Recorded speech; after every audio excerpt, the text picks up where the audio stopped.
आणि आता वळूयात पुढल्या बातम्यांकडे।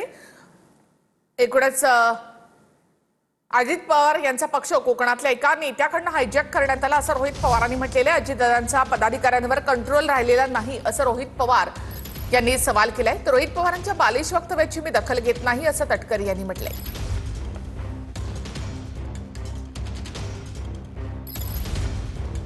आपण बघितलं भाजपची स्टाईल एक अधिकारशाही आहे आणि कदाचित ती स्टाईल आता अजितदादांच्या पक्षामध्ये तिथं आलेली आहे। असं दिसतंय की त्या पक्षामध्ये काही एका कोकणातल्या नेत्याने त्या पक्षाला हायजॅक केलेलं आहे। हे लोक सर्व बीजेपी मध्ये जातील म्हणून काल तुम्ही जर बघितलं असेल की सूरज चव्हाणची नियुक्ती करत असताना दादा तिथं नाहीत, कारण दादांनी त्या गोष्टीचा विरोध केला होता। आणि तुमच्या पक्षामध्ये तुमच्या पदाधिकाऱ्यांवर तुमचा कंट्रोल राहिला नाही का? आता अजितदादांचाच पक्ष आणि एकनाथ शिंदे साहेबांचा पक्ष हा भाजपचा व्हायरस आज तिथं तोडतोय हे स्पष्टपणे आपल्या सर्वांना त्या ठिकाणी दिसतंय।